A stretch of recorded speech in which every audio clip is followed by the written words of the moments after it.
মালদা থেকে কমিশন ও বিজেপিকে তোপ তৃণমূল সুপ্রিমোর। কাঠফাটার রোদে প্রতিবার এই সময়ে ভোট, অন্যান্যবার মেতেই শেষ হয় ভোট, এবার জুন অবধি চলবে। কাকে সুবিধা করিয়ে দেওয়ার জন্য এই ভোট? বিজেপি আসলে মানুষের কষ্ট বোঝে না, ওরা সারা দেশে ঘুরে ঘুরে প্রচার করবে। আমাদের হোটেল ভাড়া করতে হয়, মোদী সেনা বিমান ব্যবহার করেন, আর কি কি বলেছেন তিনি শোনাবো আপনাদের। কাঠফাটা রৌদ্র, আমাদের দুর্ভাগ্য প্রতি বছর ঠিক এই সময়টা ইলেকশন খেলা হয়। আর অন্যবার যদিও বা ইলেকশন 8ই মে বা 10ই মের মধ্যে হয়ে যায়, এবারে তো জুন মাসের 1 জুন পর্যন্ত ইলেকশন চলবে, তারপরে আবার 4ই জুন কাউন্টিং চলবে।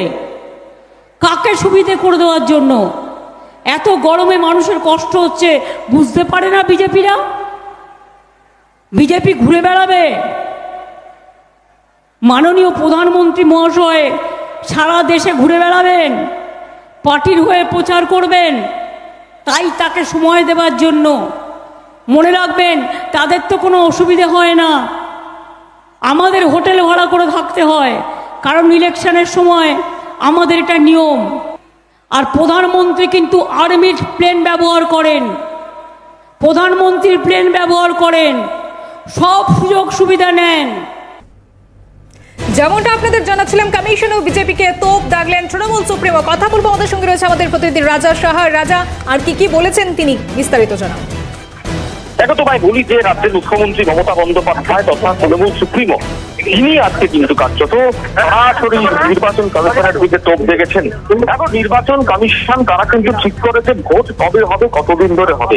ফলত এই যে মে মাস পর্যন্ত আগে ভোট হতো, এখন জুন মাস পর্যন্ত চলবে, এই গোটা বিষয়টি নির্বাচন কমিশনের সিদ্ধান্ত। যদিও সরাসরি মমতা বন্দ্যোপাধ্যায় একেবারে নির্বাচন কমিশনকে একেবারে সরাসরি তোপ দেখেছেন এবং তার যেটা বক্তব্য হচ্ছে এবার জুন পর্যন্ত চলার বার্তা যেটা দেওয়া হলো। এবং একই সঙ্গে তোমাকে বলি যে এবং সরাসরি যে দেশের শাসক দল তাদের দিকেও কিন্তু একটা আক্রমণ করা হয়েছে এবং সেখানে বলা হচ্ছে যে হোটেল আমাদের কি ভাড়া করতে হবে, বা ওরা সারা দেশ ঘুরে ঘুরে প্রচার করবে। তো সবকিছু মিলিয়ে তোমাকে বলি যে একেবারে সরাসরি যেমন নির্বাচন কমিশন একদিকে এবং অপরদিকে কিন্তু তোমাকে বলি যে বিজেপি তাদেরকেও কিন্তু আক্রমণ করেছে মুখ্যমন্ত্রী মমতা বন্দ্যোপাধ্যায়। বেশ রাজা, তুমি আমাদের সঙ্গে থাকো। আপনাদের যে খবর শোনাচ্ছি আমরা, কমিশন ও বিজেপিকে একযোগে তোপ মমতার, কি বলেছেন তিনি আপনাদের আবারও শোনাবো। কাঠফাটা রৌদ্র, আমাদের দুর্ভাগ্য প্রতি বছর ঠিক এই সময়টা ইলেকশন খেলা হয়।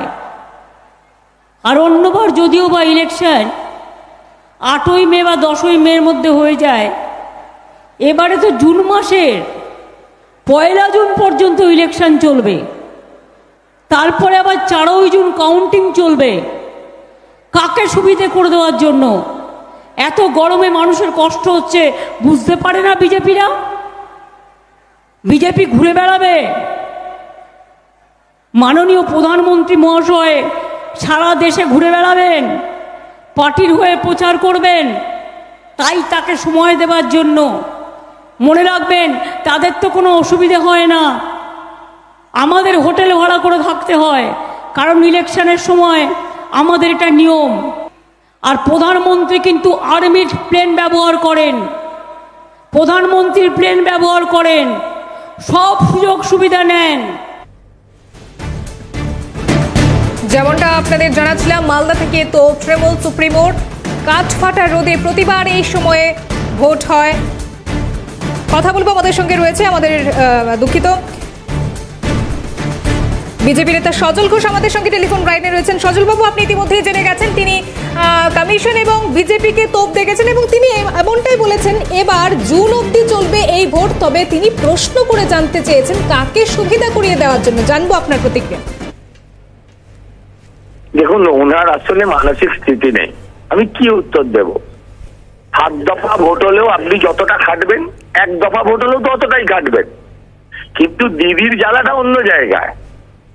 দিদির জ্বালাটা হচ্ছে 1 দফায় ভোট হলে এই যে প্যারামিলিটারি ডিপ্লয়মেন্ট করাটা মুশকিল হবে, একসাথে এত ফোর্স তখন পাওয়া যাবে না। সেই 7 দফায় হলে প্যারামিলিটারি বেশি থাকবে, আর ওনার বানর সেনা বেশি রাস্তায় লাপালাপি করতে পারবে না। হ্যাঁ, সেটাই ওনার জ্বালা। আচ্ছা, আপনি আমায় বলুন না, 7 দফা ভোটের বদলে যদি 1 দফা ভোট হয়, তাহলে তো মানুষকে অতটাই খাটতে হবে। হ্যাঁ, মানুষ যদি 1 মাস খাটবো মনে করে 7 দফা ভোটে, তাহলে অতটাই কাটবে। আপনাকে যদি ভোটে যাদের লাইন দিতে হবে তাদের একবারই লাইন দিতে হবে। 7 দফা হোক 1 দফা হোক, কার কি গেল এলো? আসলে 7 দফা ভোটে দিদির দফা রফা হবে, এটা উনি বুঝতে পেরেছেন এবারে। সজল বাবু, আমি আরো একটা বিষয় জানতে চাইবো আপনার থেকে। তিনি এমনটাও বলেছেন যে তাদের তো হোটেল ভাড়া করে থাকতে হয় এবং মোদি তো সেনা বিমান করে ঘোরাফেরা করছেন, ব্যবহার করেন, সেটাই সেই বিষয়ে জানতে চাইবো। তাদের হোটেল ভাড়া করে থাকতে হয়? তৃণমূলের কর্মী সমর্থকদের থাকার দরকার কি আছে? ওরা বাড়িতে থাকতেই পারে। ওখানে মমতা ব্যানার্জির ভাষণ দিয়ে কি কোথাও ভোট পাওয়া যাবে? মমতা ব্যানার্জির মুখ যেখানে দেখবে, অভিষেক ব্যানার্জির মুখ যেখানে দেখবে, সেখানেই এখন ভোট কমবে। কিছু লোককে স্কুল কলেজ থেকে ধরে নিয়ে যেতে হচ্ছে, এখন স্কুলের পোশাক পরা বাচ্চাদেরকে নিয়ে এখন মমতা ব্যানার্জির সভা হচ্ছে। হ্যাঁ, মমতা ব্যানার্জিকে দেখে আর ভোট হয় না, আগে হতো। উনি এখন বাংলার বোঝা, বাংলার আপদ মহিলা। আমি সম্মান রেখেই বলছি, ওনাকে দেখে ভোট হয় না। বেশ, আপাতত ধন্যবাদ সজল বাবু আপনাকে। যে খবরে আমরা নজর রাখছি, মালদা থেকে কমিশন ও বিজেপিকে তোপ দাগলেন তৃণমূল সুপ্রিমো।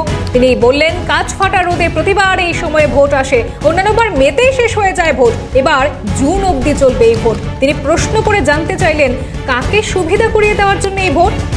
বিজেপি আসলে, যেটা তিনি বলছিলেন, বিজেপি আসলে মানুষের কষ্ট বোঝে না, ওরা সারা দেশে ঘুরে ঘুরে প্রচার করবে, আমাদের হোটেল ভাড়া করতে হয়, মোদি সেনা বিমান ব্যবহার করেন, এমনটাই বলেছেন তৃণমূল সুপ্রিমো।